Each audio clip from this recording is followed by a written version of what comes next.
이 마케팅의 이제 특징인데요. 이제 두 번째가 바로 감성 마케팅입니다. 감성 마케팅. 거기 보시면 이제 여러분들 거기 진로 이즈백 뭐 그렇죠. 빅로그, 뭐 리턴즈, 뭐 SL5 옛날 차 이렇게 나오는데 그러면 이제 이런 표현 쓰죠. 레트로 감성이다. 레트로. 과거에 회귀된 옛날 기억들. 그 향수. 여기 보시면 진로 이즈백 같은 경우에는 그 파란색 병 엄청나게 지금 많이 소비가 되고 있고요. 그런데 이제 이런 게 어떻게 레트로 감성이라고 하냐면 옛날 병이 이렇게 생겼었어요. 향수를 이제 자극시키는 거죠. 저 대학교 1학년 때 뭐 하게 되면 지금 저 병을 이렇게 돌려줬다는 거지만 옛날 병은 이렇게 사이다 병처럼 따는 거였습니다. 사이다 병 따는 거였었는데 저 병이 이제 레트로 감성이라고 얘기를 하는데 이제 문제가 됐던 게 좀 사회 이슈가 됐죠. 사실은 이유가 뭐냐면 한 10년 좀 안 된 것 같은데 전국에 있는 소주 회사들이 있습니다. 다양합니다. 우리가 보통 이제 진로만 알고 있고 처음처럼 알고 있는데 뭐 지방 학생들도 마찬가지. 지방에 가게 되면 각 지방에 그 전통 그 대표하는 소주가 있습니다. 회사가 뭐 대전에 가면은 이젠우린, 뭐 제주도에 가면 한라산, 그렇죠? 뭐 그다음에 부산에 가면 시원, 대선주조, 저기 대구 경북에 가게 되면 금복주, 그다음에 보혜, 보배 그 지역마다 다 특징이 이 병이 있는데 예전엔 그 병을 다 회사마다 달리 만드니까 물류 비용이 너무 많이 들어가는 거예요. 이 병은 이리로 가고 이 병은 저리로 가고 그래서 한 10년 전에 모였습니다. 모여서 소주 회사들이 야 우리 소주는 내용은 각 회사가 내용물을 담더라도 라벨을 붙이더라도 병을 같이 쓰자. 같이 쓰게 되면 그 물류 비용 엄청나게 감소할 수 있지 않을까? 그래서 합의를 한 겁니다. 보통 이제 그 표현 자원 순환 우리 한번 이 자원을 깨끗하게 써야 되니까 굳이 그거를 따로따로 만들어 쓰지 말고 하나의 규격 그래서 그 초록색 병이 나온 거죠. 그래서 참이슬도 초록색 병, 처음처럼도 참이슬 병, 뭐 이제누리, 뭐 입세주, 무슨 주, 금복주 다 녹색 병을 만들어서 쓰기로 그래서 공통된 병을 쓰기로 공용으로 쓰기로 약속을 했는데 진로가 이렇게 한 거죠. 그러니까 좀, 좀 아쉽죠. 아쉬운데 그때 그래서 이제 이, 이 인터뷰를 한 그걸 제가 한번 본 적이 있습니다. 어떤 문제가 생겼냐면 그러다 보니까 이 개수 맞추는 이게 물류 회수하는 과정에서 진로 이지백 저 파란 하늘색 병이 처음처럼으로 한 330만 개인가 간 겁니다. 이렇게 그러니까 개수 맞추다 보니까 그러니까 진로의 입장에서는 이 진로 회사가 지금은 하이트 진로죠. 이제 처음처럼은 롯데주류에서 만들고 있고요. 롯데에게 그 병 돌려줘야지. 내가 돈 줄 테니까 돌려줘 그랬더니 근데 처음처럼 해서는 그냥 싫은 거죠. 짜증이 나고. 왜? 그때 아마 제 담당자가 이런 얘기를 했던 게 인터뷰가 기억이 납니다. 저희도 예쁜 병에 담고 싶어요. 하지만 약속을 했잖아요. 녹색 병에 담기로. 거기에 대한 이제 이 진로의 이제 마케팅 담당자 이제 또 이제 인터뷰가 또 나왔습니다. 약속을 한 건 있는데, 그렇죠. 뭐, 윤리적으로는 잘 모르겠으나, 법적으로는 돌려주는 게 맞습니다. 예, 법적으로 돌려줘야 됩니다. 돌려주는 게 맞고, 정당한, 뭐, 한 병당 얼마씩 해서 돈을 받는 게 맞는데, 진로 입장에서는 본인들이 만든 병이고, 자기들만 소유할 수 있고, 저도 다시 만들기에는 또 비용이 만만치 않죠. 그러니까 돌려받기를 원하고, 처음처럼은 돌려줘야 되는데, 그냥 짜증나고 화나는 거죠. 우리도 예쁜 병이 담고 싶어. 근데 약속 때문에 또 초록색 병 담는 거 아니야. 이런 부분들. 어떻게 보면, 그러니까 기업 입장에서는 많이 매출 높이기 위해서 레트로 감성을 하기 위해서 옛날 향수를 자극하기 위해서 병을 하나 새로 만들었는데 이렇게 되면 예전의 약속에서 깨질 수도 있습니다. 그렇게 되면 옛날로 다 되돌아가는 거죠. 금복주는 금복주의 병대로, 보배는 자신들의 병으로, 또 뭐 시의원, 대선주는 자기네 병, 뭐 참소주, 다 바뀌겠죠. 그러면 사회 전체적으로는 이득일까요? 손해일까요? 예, 손해가 되죠. 그러니까 우리가 보통 이제 이런 것들을 뭐 구성의 오류라는 표현을 쓰는데 구성이 뭔데요? 이런 표현 쓰죠, 여러분들. 개인이 저축 또는 절약, 이게 보통 이제 절약의 역설이라는 표현을 쓰는데, 개인이 절약을 많이 해서 저축을 많이 했어요. 그러면 개인한테는 좋을까요, 안 좋을까요? 당연히 좋죠. 왜? 나중을 위해서 내가 지금 소비를 줄이고, 내가 미래를 위해서 절약해서 저축을 많이 했다? 개인은 좋지만, 사회 전체적으로, 국가 전체적으로는 좋을까요, 안 좋을까요? 그렇죠. 안 좋죠. 왜? 소비를 해서 그 개인 소비자들이 뭐 소주를 먹던, 그쵸, 자동차를 사던, 아니면 의류를 사던 뭔가 소비를 통해서 일자리가 창출이 되고 회사가 커지고 매출이 늘어나서 또 투자하게 되고 그 투자를 통해서 또 일자리 생기고 또 어떤 재화가 또 만들어지고 이렇게 순환해서 이렇게 커져야 되는데 그러니까 개인이 저축을 하니까 바로 소비를 줄일 테고 그리고 이게 개인들의 소비가 점점 줄게 되면 침체가 오게 되고 침체가 오게 되면 일자리가 줄어서 실업이 발생할 것이고 실업이 점점 발생하게 되면 그렇죠. 궁극적으로는 뭐 대공황도 올 수 있는 거죠. 그래서 개인 한 사람의 절약, 저축은 개인에게 좋지만 전체적으로는 뭐 좋지 않다. 이게 아까 말씀드렸던 뭐 구성의 오류 또는 절약의 역설, 뭐 저축의 역설 이런 표현을 쓰는데 그렇죠. 이 하이트 진로가 만든 레트로 감성, 물론 이제 이 기업에게는 예, 매출에 엄청난 그 향상을 갖고 왔지만 환경적 측면에서는 조금 고려할 부분도 있지 않을까. 그래서 뭐 제가 지금 여기서 뭐 하이트 진로가 잘못했다 그런 얘기가 아니고요. 좀 그러니까 자세히 좀 여러 방면을 봐야 된다는 이런 내용이죠. 그렇죠? 이런 내용이고.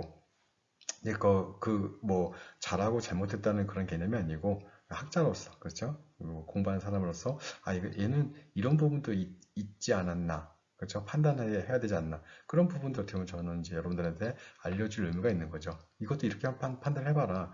이즈백을 그냥 레트로 감성 먹지만 말고 도수가 낮네 이렇게 생각만 하지 말고 과연 어떤 문제가 있었는지 그렇죠? 그래서 그럼 그 녹색병을 사용하는 기업들은 어떤 느낌을 받고 있는지, 향후에 어떻게 될 수도 있는지 그런 부분들이 어떻게 보면 공부하는 학생들 또는 여러분들이 좀 크게 그렇죠? 깊숙이 또는 진지하게 할 수 있는 공부의 방법이 아닐까 하는 의미에서 사례를 들려드렸습니다. 세 번째는 이제 그 귀족 마케팅인데요. 귀족 마케팅은 TV에서 나왔었죠. 여러분들. 뭐 VVVIP를 위한 어떤 뭐 재화, 뭐 백화점, 뭐 마케팅 컨셉. 거기 나오는 게 이제 아메리칸 익스프레스 카드인데요. 블랙인데 뭐 이게 소문에 의하면 뭐 연회비가 얼마고 뭐 한도가 없고 하는데 한도는 다 있는데 문제는 이 카드를 쓸 수 있는 그러니까 카드 하나 해주세요 하는 게 아니라 이 카드 회사에서 기존의 이 고객이 1년에 얼마 거의 지금 한 25만 달러 정도 그러니까 전 사용 금액이 한 25만 달러 정도를 쓴 고객의 평가 사회적 소셜 포지션 뭐 지위 직책 업무 어떤 뭐 직업 뭐 이런 거 다 확인해서 한마디로 고객이 카드를 선택하는 게 아니라 카드가 고객을 선택하는 되게 웃기죠. 그런데 이 카드가 이제 재작년, 작년 이럴 때 이제 막 이슈가 됐던 것들이 뭐 어떤 유명인이 이 카드를 쓴다더라. 또는 어떤 유명인이 이 카드를 뭐 잃어버렸는데 그 안에 이 카드가 두 장이 뭐 지갑을 잃어버렸는데 이 카드가 두 장이 있었다더라. 이렇게 되면 풍문처럼 한마디로 이 카드를 소유하는 그 자체가 굉장히 큰 부를 가지고 있는 사람처럼 또 소비력이 큰 사람처럼 뭐 대기업 회장인 것처럼 근데 사례가 한번 있었습니다. 그 사례는 뒤에서 보겠지만 어떤 중국의 회장님께서 그림을 사실 때 이 카드를 사용했다는 때문에 회자가 됐었죠. 한번 확인해 보도록 하겠습니다. 이분은 이제 그림을 사셨는데요. 2015년 11월에 크리스티 경매에서 나왔던 그림인데 예상가가 이제 누워있는 나부란 뜻이 그 그림이고요. 모딜리아니의 누워있는 나부인데 예상가가 그 당시에 한 920억? 920억 정도면은 사람들이 이제 경매에 참가해서 사겠다. 이게 아마 낙찰가가 되지 않을까. 예상가니까 더 높아질 수도 있고 더 낮아질 수도 있었는데 이 그림을 산 분이 누구냐면 중국의 루이첸 회장인 이런 분인데 이 그림을 사고 안 사고의 문제가 아니라 크게 두 가지가 이슈가 됐었던 거죠. 하나는 920억보다 더 비싸게 한 1955억 원을 경매에 내가 살게 하면서 부른 거죠. 그러니까 925억 예상했었는데 1955억 원이면 한 1000억을 더 부른 거고 더 크게 이슈가 됐던 게 뭐였냐면 이 경매 금액을 카드로 결제하게 됐는데 그게 바로 앞에 설명드렸던 아메리칸 익스프레스 블랙이었었죠. 그러니까 야 대단하다 어떻게 거의 2천억 돈을 카드로 이렇게 결제할 수 있었을까? 자, 이런 카드 자체는 뭐 한도가 없는 게 아니라 그 카드를 가지고 있다는 그 자체, 만으로도 충분히 이슈가 되는데 이런 카드를 소유하기 위한 사람들에게 마케팅, 예, 그게 보통 우리 얘기하는 VV, 뭐 VV, 예, IP 무슨 이렇게 마케팅을 얘기하는데 우리나라에서 사실은 이런 카드가 있습니다. 뭐 그래서 거의 다 이제 검은색으로 칠하는데 가장 대표적인 우리나라 현대카드에 대해서 한번 뒤에서 보도록 하겠습니다. 네, 우리나라의 그 현대카드에서 더 블랙 에디션 2라는 이 카드를 만들어냈는데요. 원래는 더 블랙 카드가 있었고요. 거기 보시면 이제 그렇죠. 상위 0.05%를 위한 국내 최초의 VVIP 카드. 그렇죠. 국내 최초, 대한민국 0.05, 숫자가 의미가 있죠. 최초다, first에 0.05%의 사람들, 그리고 오른쪽에 그쵸? 9,999. 무슨 의미냐면 9,999장만 발행하겠다는 얘기죠. 그래서 아무나 주지 않고 9,999장이 마지막 넘버다, 마지막 번호. 그래서 저 카드를 소지하게 되면 어떤 장점이 있을까? 보통 이제 1년, 좀 확인해 봤더니 1년에 연회비가 한 250만 원. 굉장히 높죠. 그래서 이제 그런 얘기를 많이 하는데, 어떻게 보면 이런 것들이 귀족 마케팅이죠. 뭔가 다르다. 다른 사람들과 다르고 당신은 선택받은 사람들이다. 이런 의미에서 어떻게 보면 귀족 마케팅 이렇게 많이 기업들이 하고 있죠. 이런 것들은 뭐 세대 간의 뭐 갈등을 추구한 그런 뭐 있는 뭐 부자와 가난한 사람들 사이에 이렇게 뭐 그룹을 나누고 뭐 위화감을 조성하고 그런 내용이라고 얘기하기보다는 기업 입장에서는 최고의 그렇죠. 뭐 소비 패턴이 소비 구매력이 높은 사람에게는 높은 이런 카드를 줌으로써 고객에게 그 기업의 이익의 극대화를 추구하려는 그런 어떻게 보면 마케팅적 측면이니까 굳이 뭐 욕할 필요가 없죠. 그렇죠? 이거 어떻게 보면 기업이 살아나갈 수 있는 생존 경쟁 전략이니까요. 자, 그게 우리나라에서 하고 있는 현대카드였습니다. 그러니까 우리도 이제 공부를 열심히 해서 이런 카드 하나 지갑에 넣고 다니면 좋잖아요. 뭐 쓰든 안 쓰든 간에. 그리고 뭐 회사에서 일하고 있는데 전화가 와서 여기 현대카드 뭐 더블 에디션 2 뭐 판촉팀인데 고객님이 뭐 그렇죠. 한 8,523번 카드의 주인이 되실 수 있는데 어떻게 한번 저희가 방문 드리겠습니다. 뭐 기분 좋잖아요. 하든 안 하든 간에. 그렇죠? 자, 이게 어떻게 보면 귀족 마케팅이라고 할 수가 있겠습니다. 이제 마지막인데요. 이제 거기 이제 그 아까 뭐 감성 마케팅, 그 귀족 마케팅 이제 마지막 나홀로 마케팅인데 나홀로 마케팅 이제 혼자라는 얘기죠. 뭐 제가 지은 이름이지만 자, 그래서 첫 번째가 키즈 마케팅, 두 번째가 시니어 마케팅, 그리고 마지막이 싱글 마케팅으로 되어 있습니다. 키즈 마케팅은 당연히 아이들 중심의 마케팅이겠구나. 시니어 마케팅은 우리가 보통 이제 실버 마케팅이라는 내용도 있지만 보통 이제 실버는 은발, 은색 그러니까 별로 이렇게 좋아하지 않으시죠? 굳이 좋아하지 않으시는데 굳이 실버 세대, 실버 마케팅 할 필요가 없으니까 그래 시니어, 주니어, 시니어 그렇죠? 주니어, 시니어 하듯이 나눠보자. 그리고 싱글 마케팅은 요새 싱글족이라는 표현 쓰죠.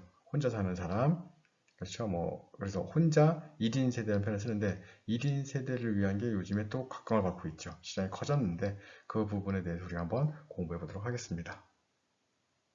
예, 그 왼쪽 사진을 보시면 소파 방정환 선생님이죠. 우리나라의 어린이날을 그렇죠. 최초로 이제 정하시고 1923년 5월 1일 어린이날 뭐 기념을 치르신 아주 그런 선생님인데 과거에는 아이들이 중심이 아니었습니다. 왜? 워낙 많잖아요. 뭐 어느 집은 니네 형제 어떻게 돼? 우리는 7년 8년 막 이렇게 나오고 막 그렇죠. 근데 그럴 수밖에 없었던 게 과거에는 아이들에 대한 그 위생 내지는 뭐 예방 접종 이런 게 없기 때문에 태어나면 반 이상 막 사망하고 그렇죠. 이런 좀 암울한 시기가 있었죠. 하지만 지금은 그렇지 않죠. 애들이 거의 한 집에 한 명이 있을까 말까 합니다. 우리나라 출산율이 지금 1.2명 정도 나오고 있는데 더 낮아질 예상 1.13도 나온다는 얘기 있는데 아마 OECD 가맹국 아마 최저입니다. 최저.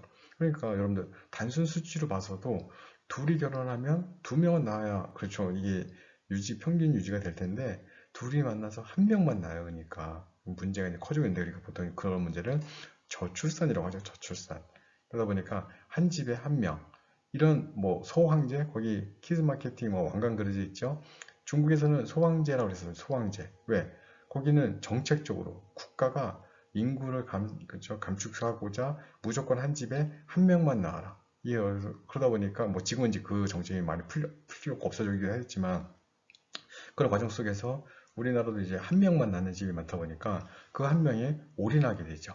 그래서 모든 그 가정의 그 세대의 그 어떤 그 경제 활동이 그 아이를 중심으로 자동차를 가건 여행을 가건 그렇죠 뭐 자동차 구매하건 여행을 가건 아파트를 구매하건 간에 그 아이를 중심으로 이 패턴이 그쵸 순환하다 보니까 부모님 그쵸 그 아이의 부모님의 의사결정에 아이가 가장 큰 가운데 의사결정의 주체가 되어버린 겁니다. 그러니까 당연히 기업들은 그 아이를 중심으로 아이에게 쓰는 그런 뭐 돈은 지갑은 계속 열리고 있으니까 그 아이들을 대상으로 하는 마케팅이 점점 커지고 있다. 이게 바로 키즈 마케팅이죠. 그렇죠? 키즈 마케팅. 그래서 우리나라도 마찬가지고 세계적으로도 아이들 대상으로 한 상품이 가장 많이 기획이 되고 있고 비싼 물건도 많이 있습니다. 이런 것들이 어떻게 보면 키즈 마케팅의 가장 대표적인 사례라고 할 수가 있겠습니다. 키즈 마케팅에 제가 쓴 원래는 A4캣인데 캐치 더 A4캣이라고 제가 써봤습니다. 캐치 더 A4캣 몇 개의 주머니를 잡아라? 그렇죠. 8개 잡으라는 얘기예요. 8개. 왜 8개인데요? 과거에는 부모님이 아이를 키웠다면 지금은 집에 아기가 한 명밖에 없어요. 그 집안에. 그러면 첫 번째 할아버지 할머니 계시죠. 또 외 엄마 쪽, 외 조부모 계시죠. 그러니까 조부모 두 분, 외 조부모 두 분, 엄마 아빠 6명, 거기다가 삼촌 이모까지. 뭐 고모까지 하면 또 커지겠죠. 그래서 기본적으로 8명의 지갑이 아이에게 열린다. 이게 바로 A4캣인데 그만큼 아이들에 대한 시장이 그만큼 커졌다는 얘기죠. 그래서 기업들이 어떤 경영 의사결정을 할 때 아이 중심으로 해야 된다. 그리고 이게 흐름이다. 그 내용에는 사회적인 현상이 바로 저출산이다. 인구 중에서 이 차지하는 아이들이 차지하는 비율이 점점 감소하고 있다. 따라서 이런 아이들 중심의 키즈 마케팅이 어떻게 보면 기업의 생존 전략 중에 또 커다란 한 분야를 차지하고 있다고 말씀드릴 수가 있겠습니다.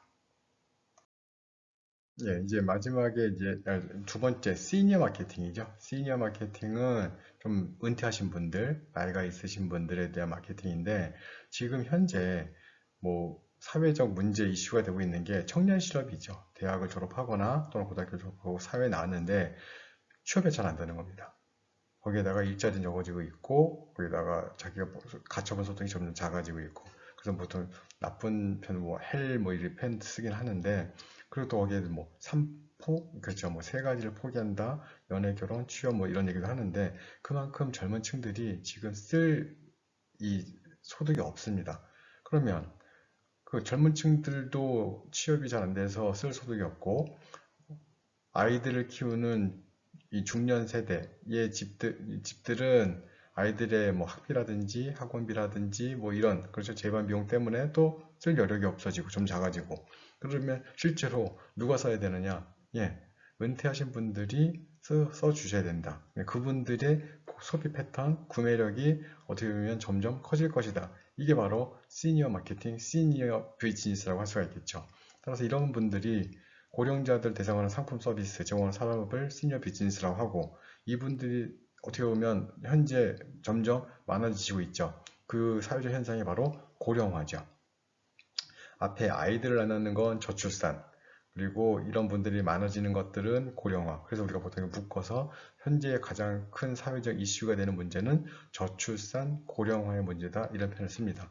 고령화는 점점 우리나라 사람들의 이 연령대가 좀 나이가 많아지는 그래서 보통 이제 고령화를 나눌 때는 크게 세 가지 패턴이 있습니다. 세 가지 패턴이 뭐냐면 첫 번째 1번 보통 이제 65세 이상이니까요. 65세 이상의 인구 중에서 첫 번째, 두 번째 그 사회를 부르는 이름이 있습니다.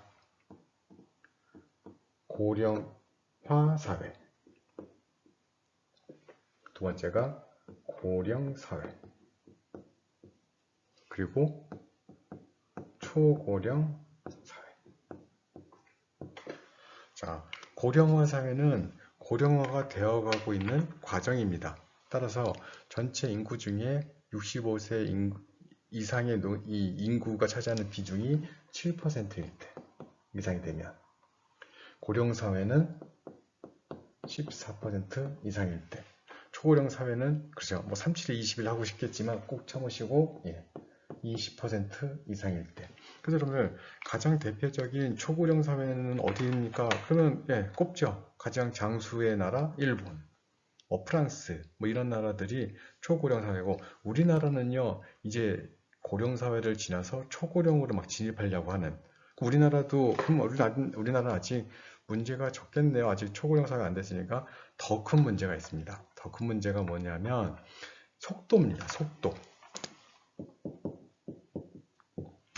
속도라는 표현이 뭐냐면 이 고령화 사회에 들어가는 이 기간이 있습니다. 그럼 뭐 유럽 국가들은 거의 뭐 100년 이렇게 하는 겁니다. 그러니까 문제를 해결하기 위한 여러 가지 정책을 해봤던 거죠. 돈도 줘보고 뭐 의료보험도 해보고 뭐도 하고 막 해보고, 그래 연금 내지는 뭐 이런 거, 그렇죠? 뭐 사회복지 이런 것도 했었는데, 우리나라는 속된 표현으로 젊어지니 늙었다는 표현을 씁니다.